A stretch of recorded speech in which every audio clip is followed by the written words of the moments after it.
Live from New Delhi, you're watching DD India, India's voice to the world. This is News Hour. I'm Mark Lynn. Namaskar. Coming up in the next hour. Prime Minister Narendra Modi unveils the statue of the 14th century mystic and poet Sant Ravidas in India's Varanasi. Will inaugurate and lay the foundation stone of multiple projects. India's External Affairs Minister J Shankar continues to press for UN reform at the Raisina Dialogue in New Delhi. Says if the G20 can expand, so can the P5. Israeli negotiators likely to participate in truce talks in Paris on Friday. Israel conducts retaliatory attacks on Hamas targets in Gaza. The first private sector commercial space lander, Odysseus, lands on the moon. NASA calls it another giant leap for mankind.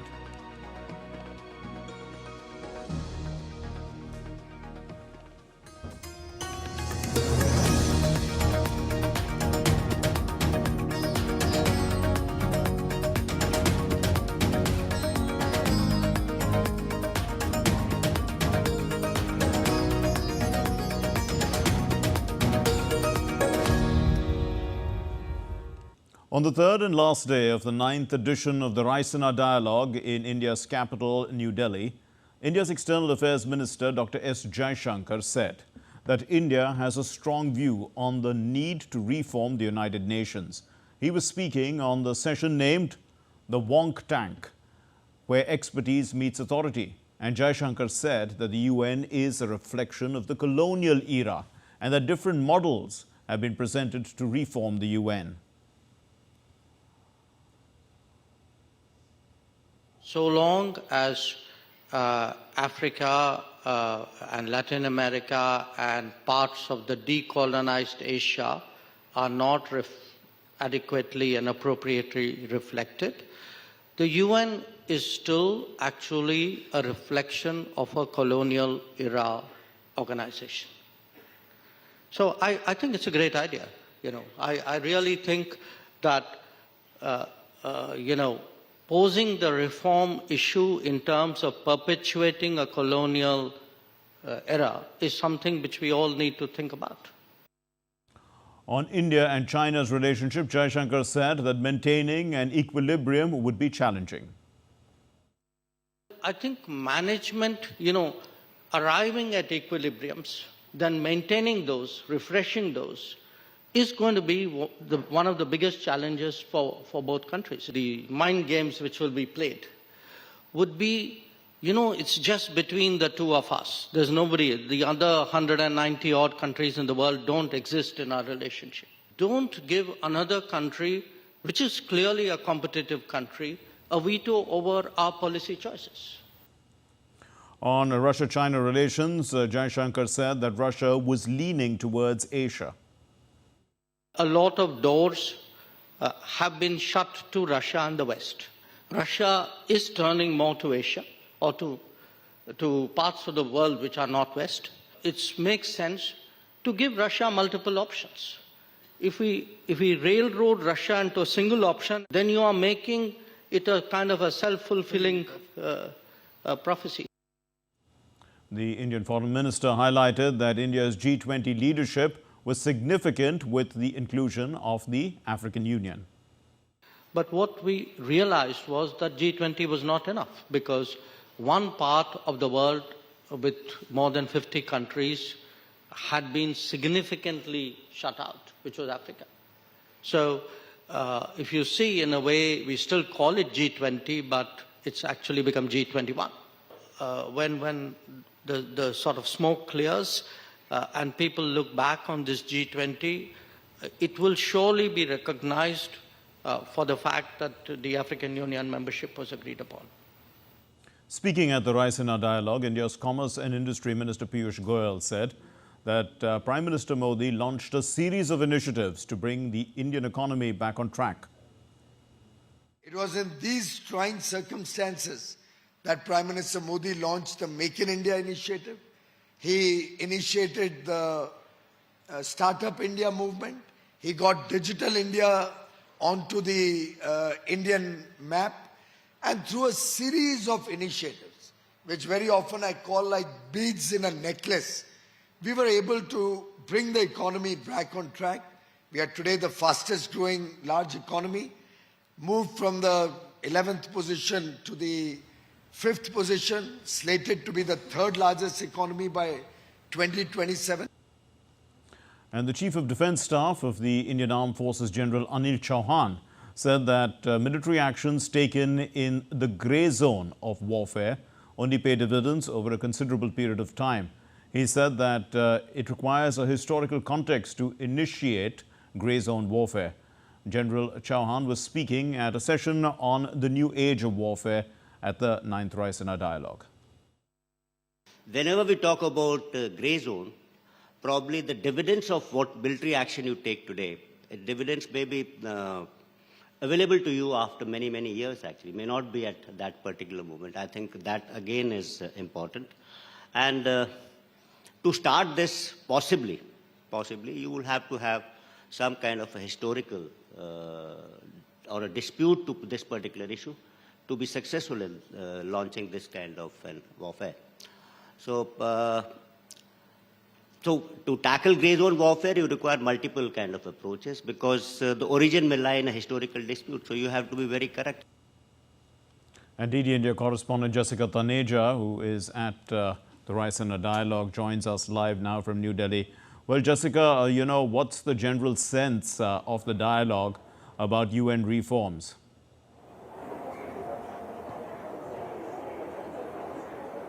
Well, that was the focus of Dr. S. J Shankar's session this morning. You heard some interesting tidbits there as well on the urgent need for reform, especially when it comes to the growing needs of developing nations and how we can make these multilateral institutions more inclusive and an initiative that could address the pressing needs of the global south, while talking not particularly of the United Nations, but also looking at the World Bank, the IMF. The conversation has been around, and India has been voicing this concern almost at every place. Now, one remark of Dr. J Shankar stood out was when he said if the G20 can expand to G21, that's of course the inclusion of the African Union, why can't the P5 at the UN? So that sort of gives you a sense of the kind of sentiment developing nations and the future developed nations would be looking into, because these post-Cold War world establishments or the Western architectures no longer bear relevance to the new trade and economic policies and even otherwise for pressing social issues. We've seen the blockade at the United Nations Security Council and India's bid for the UNSC. We've had support from various quarters. Yes, and perhaps this bone of contention still remains, but the effort to reform these multilateral institutions is gaining ground, Mark. Jessica, how effectively, have issues related to global economic recovery and India's role in it being discussed at the event?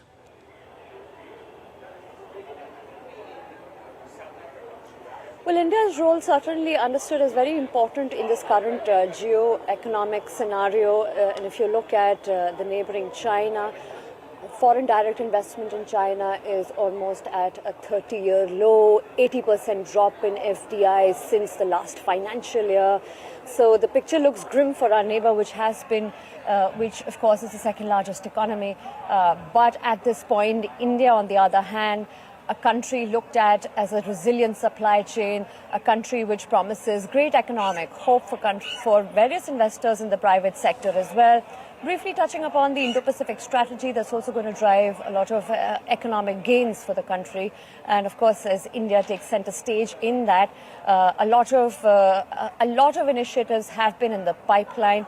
But for particularly this forum, I think it's a well-established fact that the Indian economy is set to grow, and there are going to be more and more opportunities for both public and private sector to come and invest more as and when the Indian economy grows further. If you look at the forecast right now, many take these forecasts as a pinch of salt, but India has maintained its consistency when it comes to its economic results. You look at the GDP, it is being said that it's set to grow at least by 6% this year. all the other economic indicators seem to favor India's current environment for more inclusivity and, of course, rather comprehensive global economic outlook. We leave it there. Thank you very much, Jessica Tanja, for joining us from the Raisina Dialogue in New Delhi. As concerns mount over Indo-Pacific, the Indo-Pacific region turning into a geopolitical rallying point, there's need for dialogue, and it's become urgent. DD India's Jessica Tanja caught up with the ORF US Executive Director Dhruv J Shankar. Let's listen to what he said. We have with us Dhruv J Shankar. He's the Executive Director of ORF America. Thank you, Dhruv, for taking our time and speaking to DD India. We've seen a lot of discussions on both America's Indo-Pacific strategy and, to an extent, even the European Indo-Pacific strategy. It's been 2 years for the Americans and about a year and a half for the European Indo-Pacific strategy. What progress have we seen so far, and what more can we expect in the future? So the U.S. Indo-Pacific strategy has it was the first one done by this government in the U.S., the Biden administration. It follows the Indo-Pacific strategy of the Trump administration.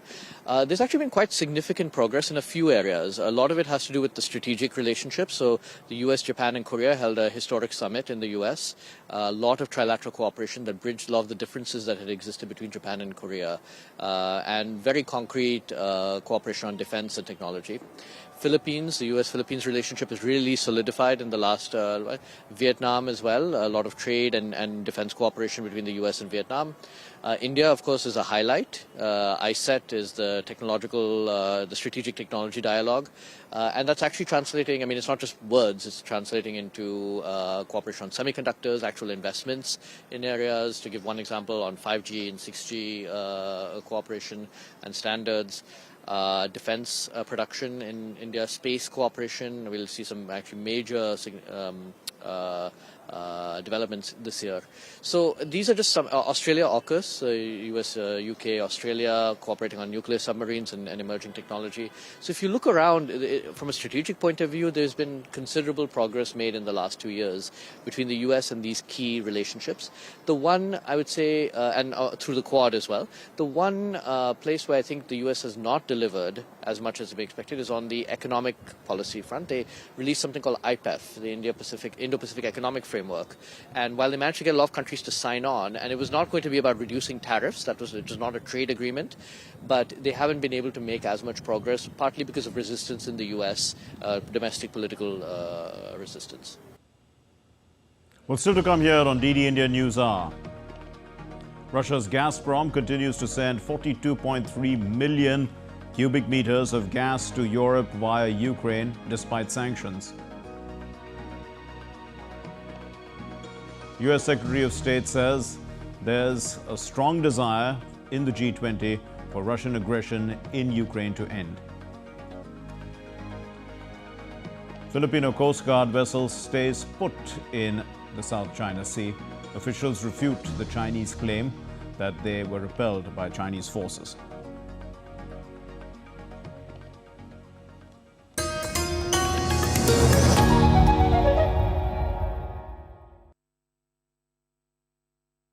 Happens when the equilibrium is disrupted or too much technology, even if it is green, and how does all of this impact human lives? When we moved into regenerative agriculture, so as Nanti for the last 20 plus years, we've been doing chemical-free organic agriculture as such.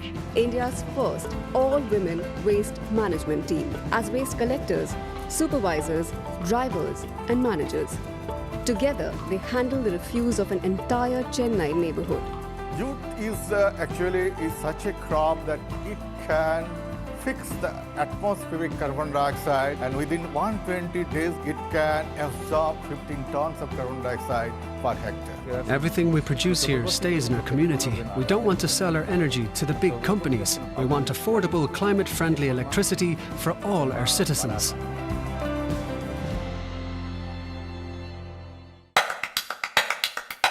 Why is there so much buzz around Sora? Is it the future of video creation? If yes, is the world ready for it?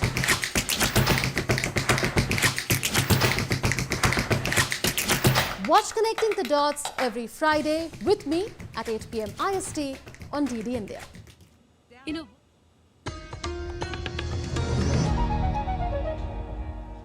You're watching DD India News Hour. My name is Mark Lin. Negotiators from Israel are heading to Paris on Friday to discuss truce talks with the US, Qatar and Egypt. So the team of negotiators will be led by the head of Israel's Mossad Intelligence Service, and this team will put emphasis on a potential deal to free more than 100 hostages under Hamas and a ceasefire. Earlier, Israel's defense minister Yoav Gallant said that the country's hostage negotiations and negotiators, they were being given expanded authority. The last talks on the ceasefire failed 2 weeks ago when the Israeli Prime Minister Benjamin Netanyahu rejected Hamas's proposal, calling it delusional. Meanwhile, the Secretary of State of the United States, Anthony Blinken, has said that the US is focused on getting an agreement on the release of hostages held in Gaza. Blinken was speaking to the media on the sidelines of the G20 foreign ministers meeting in Brazil. We're focused intensely on trying to get an agreement that results in the release of the remaining hostages and that produces an extended humanitarian ceasefire. Talks came as the Israeli military continues its operation against Hamas in Gaza. On Friday, Israeli forces claimed that it killed a terrorist in the West Bank who was on his way to carry out an attack. The IDF airstrike targeted Yasser Hanoun, who had carried out several attacks over the past few weeks. Now some news from Russia. Well, Russia's Gazprom, a state-owned gas company, said on Friday that it will transport 42.4 billion cubic meters of gas to Europe through Ukraine, which is roughly the same amount as it does in recent days. So Russia has been exporting gas to Europe for 5 years and pays Ukraine for the use of its gas pipeline network. The contract has continued despite the Russia-Ukraine conflict in February of 2022. And however, since then, the Russian gas supplies to Europe have decreased significantly. The European Union on February 15 said that it does not see a need to extend this agreement to transport gas to Europe via Ukraine ahead of the agreement's scheduled expiry at the end of the year.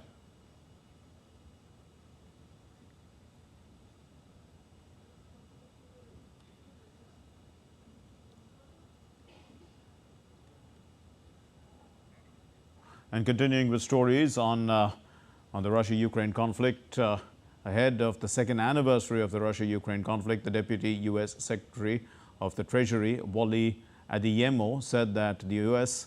will impose sanctions on over 500 Russian targets, including military-industrial complex companies which are functioning in third countries that help facilitate Russia's access to goods that it needs for the conflict. Tomorrow we'll release hundreds of sanctions just here in the United States, but it's important to step back and remember that it's not just America taking these actions. You should expect to see sanctions and actions taken by countries that are part of our coalition as well. These sanctions will be targeted at the military-industrialized complex in Russia, but also in third countries. We'll have more than 500 targets tomorrow overall that are just from the United States. Britain also announced a new package of sanctions against Russia, and it said that it was seeking to diminish Russia's weapons arsenal and war chest. The package covers more than 50 individuals and entities and is part of a coordinated Western effort to restrict the Russian economy. The UK Foreign Secretary David Cameron said that international economic pressure will stop Russia and will put an end to the resources that Russia needs to fund its conflict.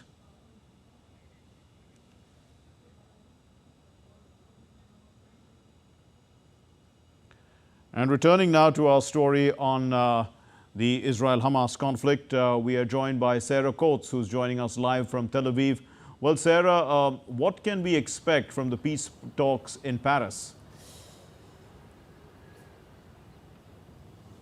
Hello there, Mark. This decision to send the Israeli delegation was made in the middle of the night. That's according to Israeli officials. It came after they received information that the hostages inside the Strip who need medication had actually received it. Now, these are extremely sensitive talks, as you can imagine, high-level talks. It's involving the CIA director, Bill Burns, also the Mossad chief, David Barnea, the Egyptian spy chief, and, of course, Qatar's prime minister.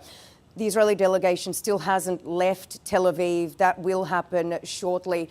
But really, there is a lot of quiet optimism, let's say, here in Israel, and this comes after that visit yesterday by the US Mideast envoy Brett McGurk. He met with the Israeli Prime Minister Benjamin Netanyahu, also the Defence Minister Yoav Gallant. Apparently these talks were constructive, and according to the US National Security spokesperson John Kirby, he said that the initial indications we're seeing from Brett is these discussions are going really well. And another anonymous source close to these negotiations also came out to say that there are indications that Israel and Hamas are willing to negotiate over an interim deal that could exchange 35 sick and elderly captives for an unknown number of Palestinian prisoners. So certainly we will be continuing to track this developing story throughout the day, Mark. And Sarah, Prime Minister Netanyahu has a post-war plan. What's it like?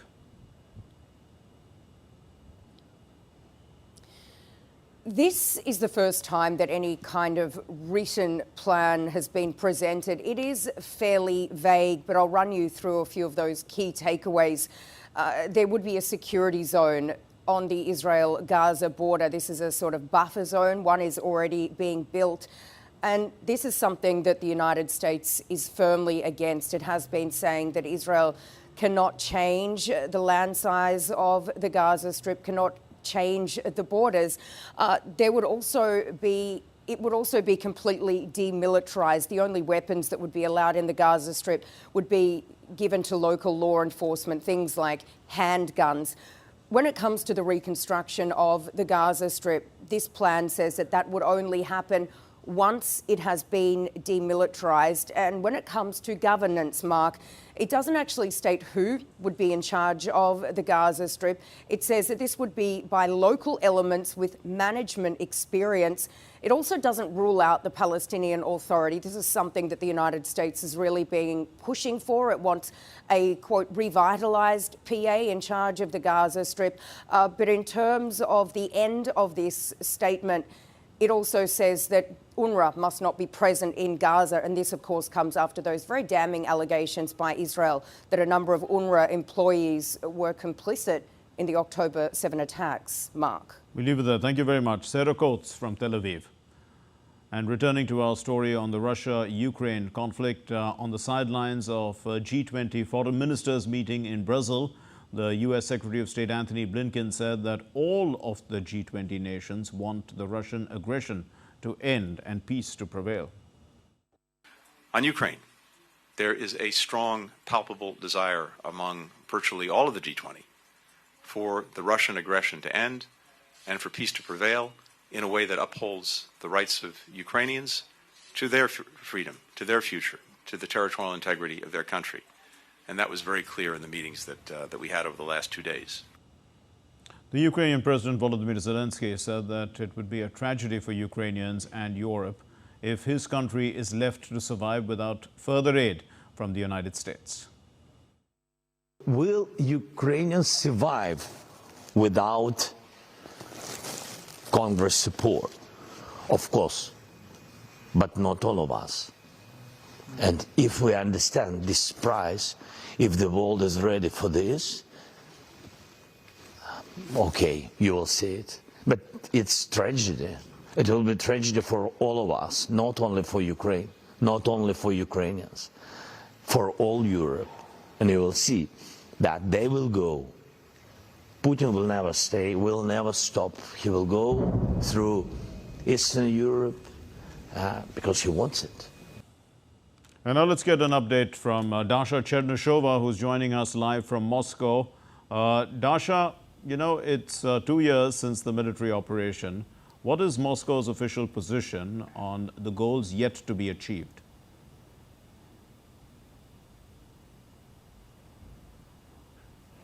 Well, Well, the goals remain the same, and the Russian officials do insist that demilitarization and denazification of Ukraine are still the main goals that have been outlined by the Russian president almost 2 years ago, and they are still valid. We also understand that Moscow would be interested in embarking on the peaceful negotiations, but provided the Ukrainians do want those talks. And in the perception of the Russian officials, Ukraine does not want those talks because they have outlawed them by taking a law which prohibits the Ukrainian officials to hold peace negotiations with Moscow. Having said that, we constantly keep hearing from the Russian officials that Moscow is prevailing in this ongoing conflict with Ukraine, and those goals will be achieved through a period of time. They never outline what time that would be, but very interestingly, we have just recently heard from the former president Dmitry Medvedev, who is also the deputy chairman of the Russian Security Council, suggesting that to achieve the goals that have been set by President Putin, Moscow may go as far as to take Kiev,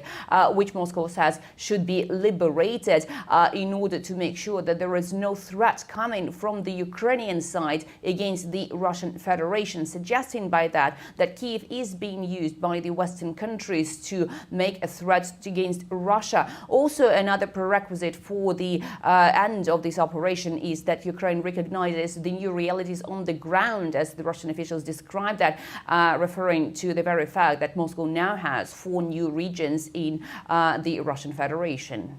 Dasha, also Gazprom, according to reports, is sending around 42 million cubic meters of gas to Europe daily.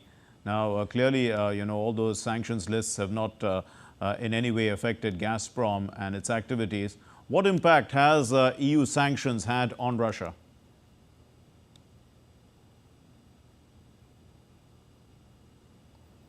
Well, again, the narrative of the officials here in Russia suggests that as the European Union, as the United States, as NATO countries wanted to cripple the Russian economy, that never happens. And they do suggest that in 2023, the economy has managed to grow by over 3%. And the expectation for 2024 is that it will again grow by around 2%. So all those figures do indicate that the Russian economy is in the period of transformation. But obviously, the big question that many have here is that it is being slowed down by those sanctions, and what would have happened if those sanctions were not in place. Now, a very important note here is that the Russian economy is going through the transformation that many experts say was needed, but only started as Russia has embarked on this special military operation and started to wean itself off its dependence on the energy exports. But also, we understand that the energy exports have been redirected to other directions, as you have referred to Gazprom.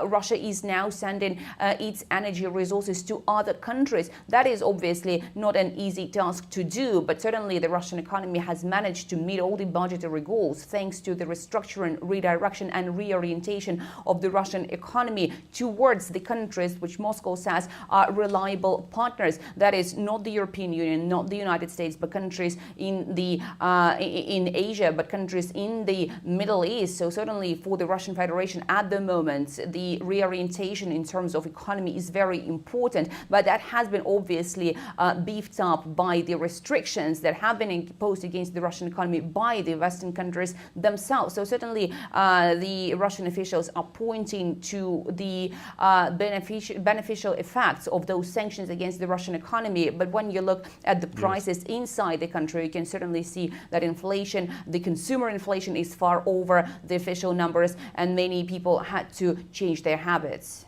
We leave it there. Thank you very much. Dasha Chernyshova reporting from Moscow.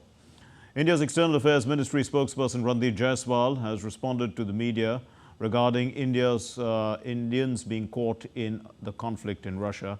And Jaiswal said that the ministry is aware that a few Indian nationals have signed up for support jobs with the Russian army. He added that the Indian embassy has regularly taken up this matter with the relevant Russian authorities for their early discharge. Jaiswal also urged all Indian nationals to exercise due caution and to stay away from the conflict.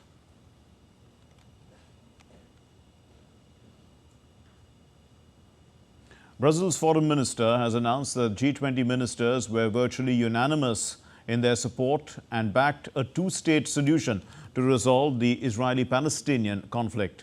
This consensus was reached during the inaugural meeting of Brazil's presidency of the group leading up to the summit in November.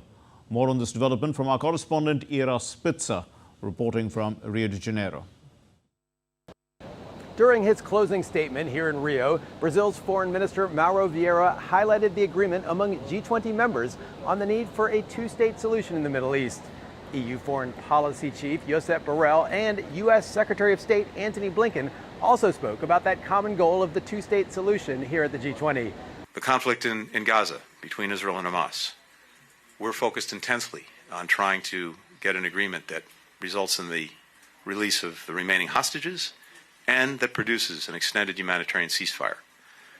And again, those are goals that I think virtually everyone in the G20 shares. A rare example of consensus, perhaps, at meetings which were reportedly acrimonious at times, particularly over the issue of the conflict in Ukraine, which has created a deep divide between Russia and the West. Secretary Blinken insisted that Russia faced strong opposition at this meeting of countries, which together account for about 85% of the global GDP. But just after the meeting, Russia's Foreign Minister Sergei Lavrov headed to meet with Brazil's President Lula da Silva, a sign that Russia may not be as isolated as the U.S. and its allies hope. Lavrov also met on the sidelines with other foreign ministers, including those from Turkey, Mexico, and South Africa.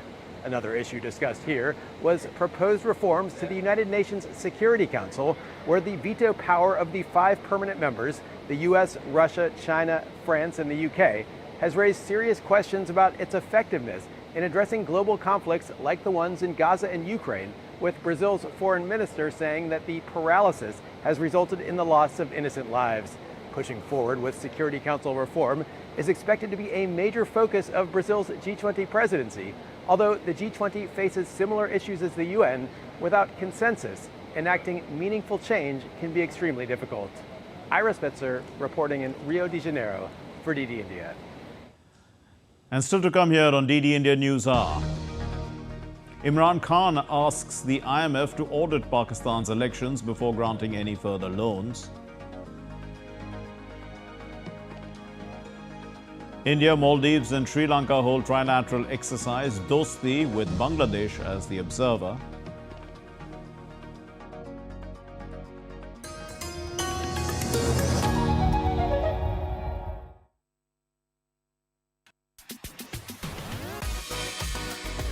India that invents. India that innovates. India that excites. India that invites. Land of possibilities. Teeming with opportunities. Watch India Ideas each Thursday, 8 p.m. only on DD India.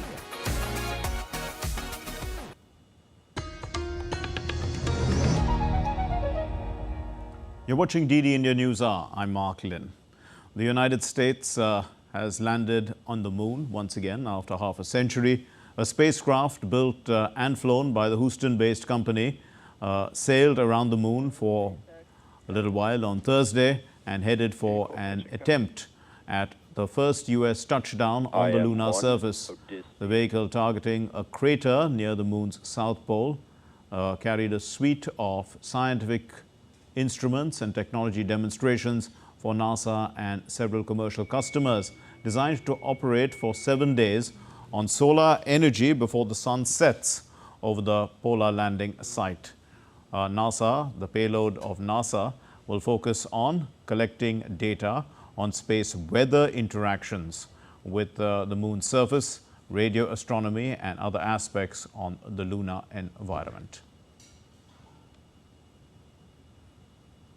Well, a strike at the Eiffel Tower is stretching into its 5th day. Workers there have walked out. They had walked out on Monday, protesting against what they call financial mismanagement and a lack of proper investment in Paris's most iconic landmark. The tower recently became the first location in Europe to accept India's UPI payments to purchase tickets. DD India's Tony Waterman reports. 20,000. That is how many people on average visit the Eiffel Tower every single day. But thousands have been left disappointed this week, greeted by a close sign. The 400 or so staff of the tower walked out on Monday protesting what they call financial mismanagement of the 135-year-old monument.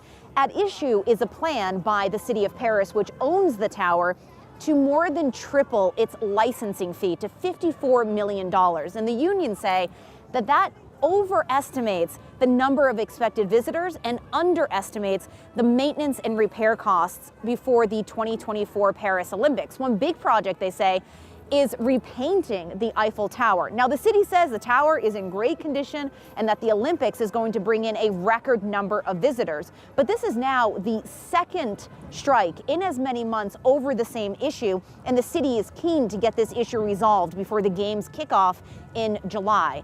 And the Eiffel Tower is going to be playing a leading role in the Olympics. Part of the opening ceremony is actually going to take place right here, and there are rumors that the Olympic flame is going to be mounted somewhere on the Eiffel Tower. But for now, things are at a standstill, and these workers are saying they're going to continue protesting for days, if not weeks.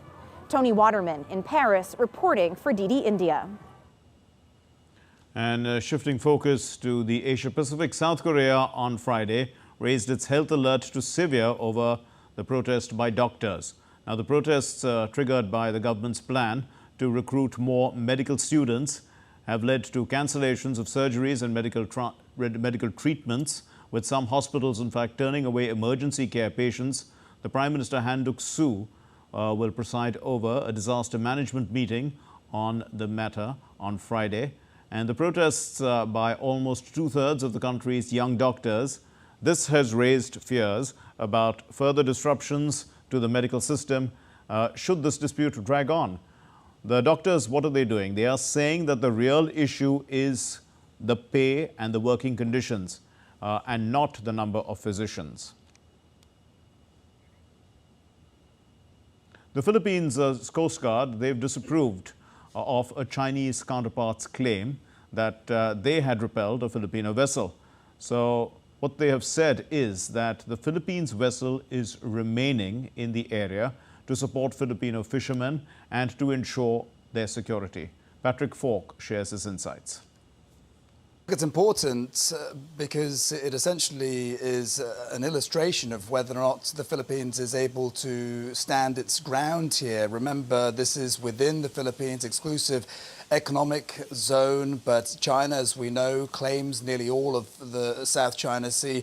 Regardless of whether or not it did or did not happen, the Philippines is essentially saying here that it won't be intimidated by the Chinese Coast Guard, and to an extent also it will serve as reassurance to Filipino fishermen. There have been many reports by Filipino fishermen that they are being harassed on a regular basis by the Chinese Coast Guard.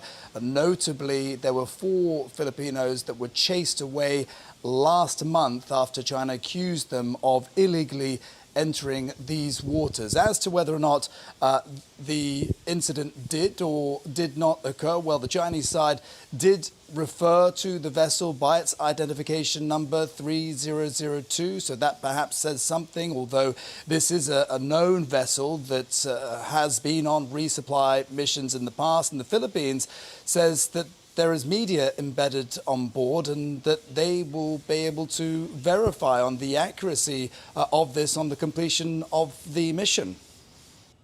Pakistan Tehreek-e-Insaf Party informed that the former Pakistan Prime Minister Imran Khan will write a letter to the International Monetary Fund to request a halt in aid for Pakistan over the rigged elections in the South Asian country. Imran Khan's party has been protesting against the recent outcomes of the Pakistan elections, where the Pakistan Muslim League Nawaz and the Pakistan People's Party are in talks still to form a coalition government. Meanwhile, Pakistan's Tehreek-e-Insaf Party is also going to hold an intra-party election on March the 3rd. This comes after a recent court ruling that revoked the party's symbol of the PTI in the general elections, forcing contestants of the party to participate in the polls as independents. The party elections were postponed from February 5 to a new date due to security concerns and administrative challenges. The results of the intra-party elections will be released on the same day.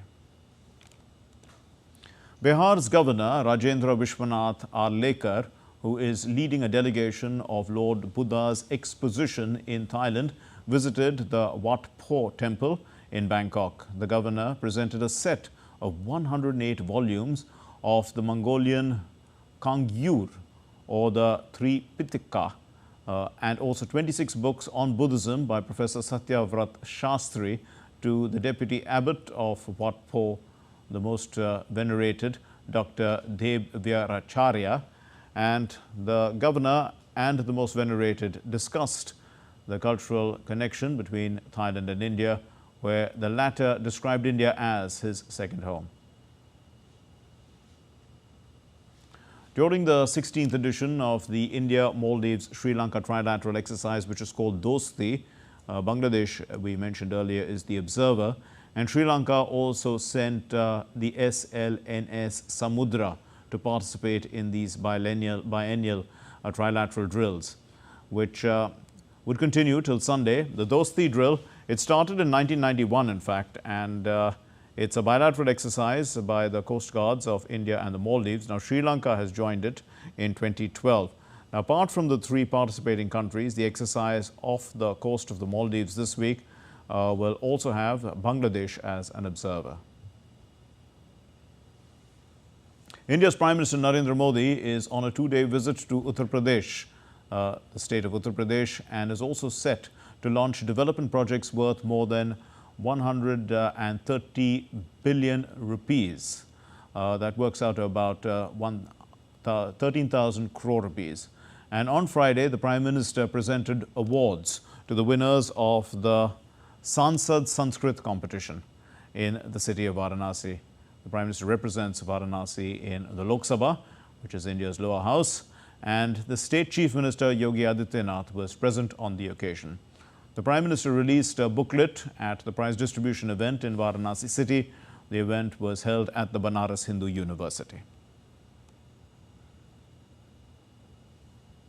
Prime Minister Modi also attended a public function commemorating the 647th birth anniversary of the mystic and poet and the saint Guru Ravidas. At the event, he also paid floral tributes to a statue of Saint Ravidas, and he offered prayers at the poet's birthplace.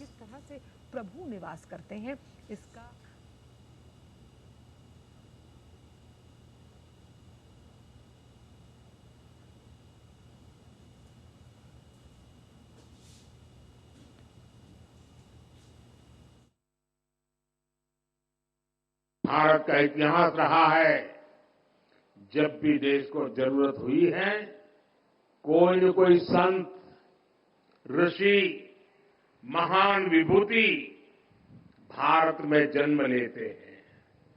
Ravidas ji तो उस भक्ति आंदोलन के महान संत थे, जिसने कमजोर और विभाजित हो चुके भारत को नई ऊर्जा दी थी।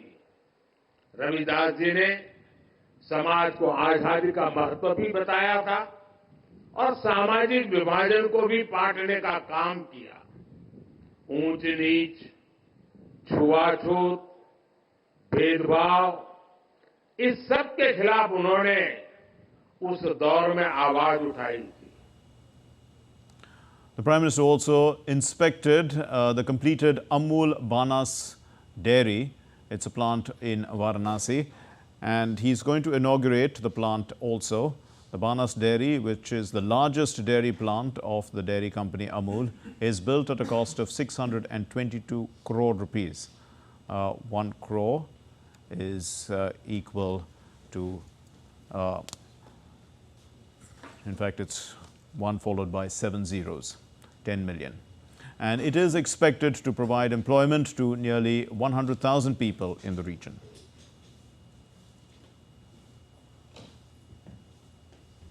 Let's take a look now at other stories making news. The former Indian Lok Sabha Speaker and ex-Maharashtra Chief Minister Manohar Joshi passed away in Mumbai on Friday. He had been undergoing treatment since February 21 when he suffered a cardiac arrest. The Indian Prime Minister Narendra Modi took to X to express his condolences on his demise.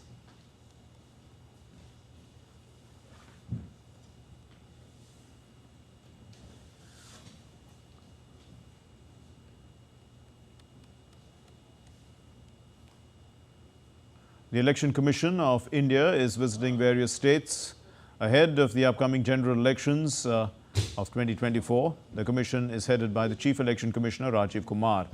It's in Tamil Nadu on Friday, and they are reviewing the preparedness for the general elections. Earlier, the Election Commission of India visited the state of Odisha on February 16 to review the preparations for both the Lok Sabha elections and the state assembly elections there.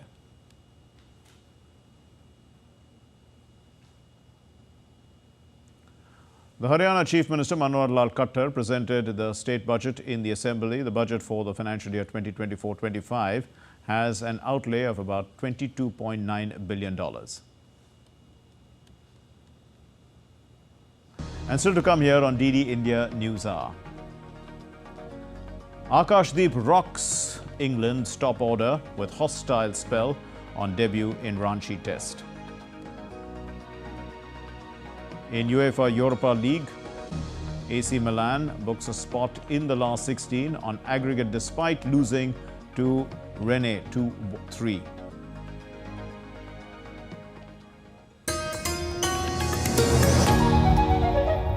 Disrupted or too much technology, even if it is green?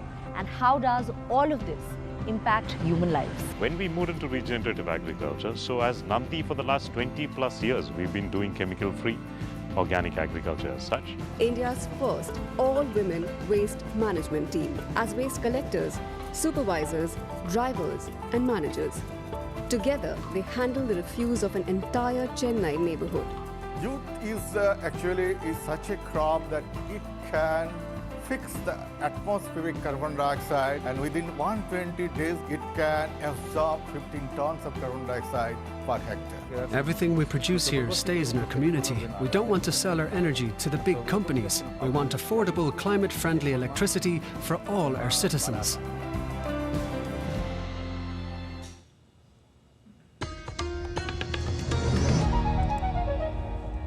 You're watching DD India News Hour. I'm Mark Lynn. And now for all the sports news, here's Abhishek Mahajan. Abhishek, looks like Joe Root has come to form. Yeah, absolutely. I mean, he has gone past 50 also. He completed his 61st half century, and we'll start with that story. In fact, England captain Ben Stokes won the toss and chose to bat in the first test match against India in Ranchi. England had a nervy start as they lost 3 quick wickets. Pacer Akashdeep has made a dream debut to his test career. He took 3 wickets in his first 6 overs, leaving England reeling. Akash removed Ben Duckett, Ollie Pope and Zach Crawley. Joe Root and wicketkeeper batsman Ben Foakes rebuilt for England. Root brought up his 61st test half century and provided England with some momentum. As per the latest reports, England were 224 for 5. Joe Root and Ben Foakes are at the crease. Joe Root is playing on 74 and Ben Foakes on 47. And following the setback in the series opener, India bounced back strongly, securing victory in the second and the third test matches. They lost the first test match in Hyderabad, and India lead the 5-match series, in fact, 2-1.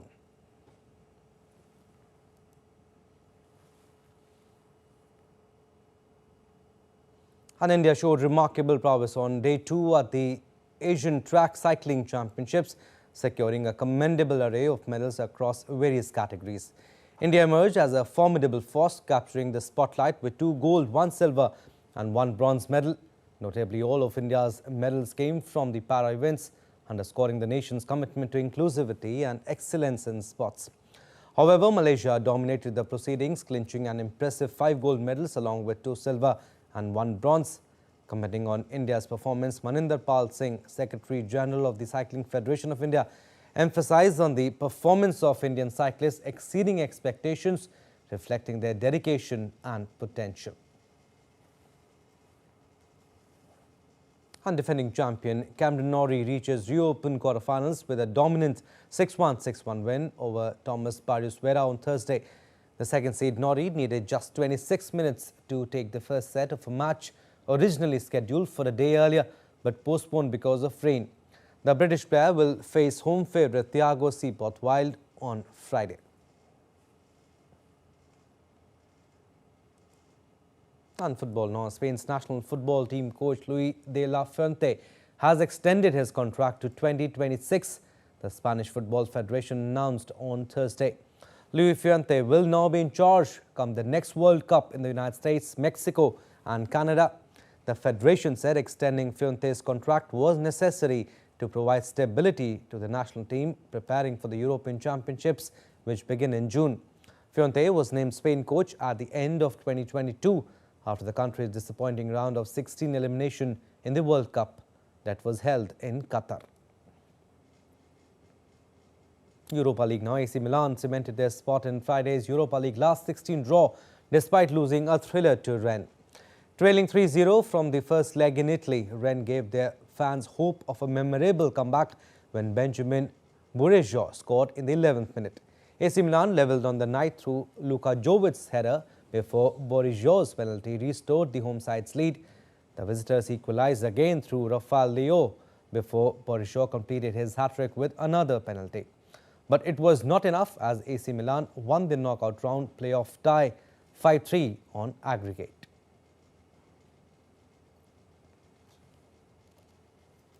All right, that's all we have in the world of sports. Back to you, Mark. Thanks a lot, Abhishek. And here's some news coming in from Nepal.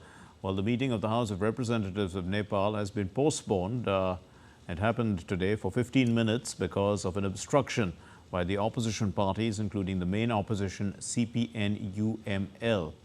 The Speaker, Devraj Gemire, announced that the adjournment will take place after the opposition MPs raised various issues and resorted to sloganeering.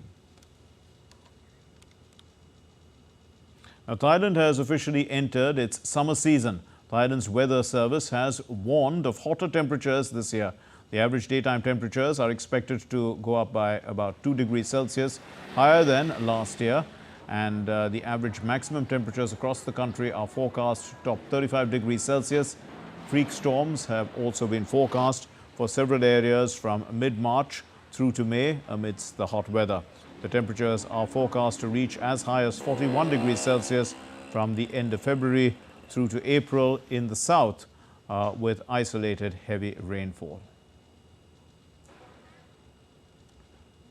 And heavy snow has covered the mountainous areas of Gangwon-do in South Korea, the province, for 2 days, with some areas experiencing over 60 centimeters of snow accumulation. Local residents are experiencing inconveniences with cars trapped in the snow, and those on the streets are barely able to move. The Baekduagagan mountain range is also covered in deep snow.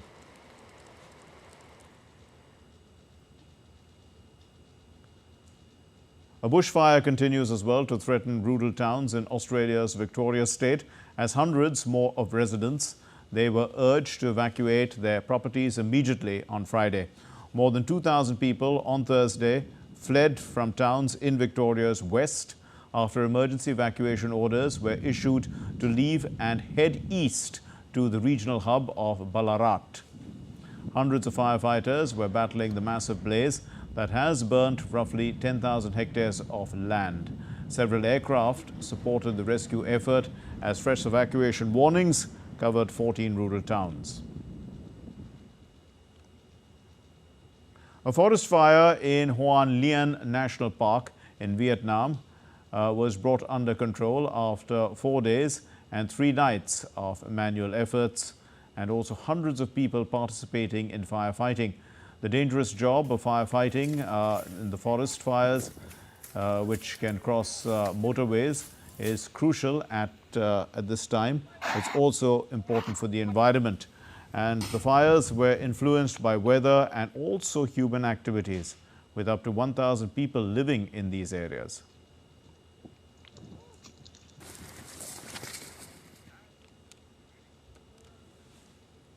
And with that weather update from around the world, it's time for us to say goodbye. You've been watching this edition of News Hour, and you can connect with us on Facebook, X, formerly known as Twitter, and Instagram. We'll be back with more news as it breaks here on DD India. My name is Mark Lynn. With me is Abhishek Mahajan. From all of us here in Delhi, thanks very much for watching DD India News Hour. Namaskar.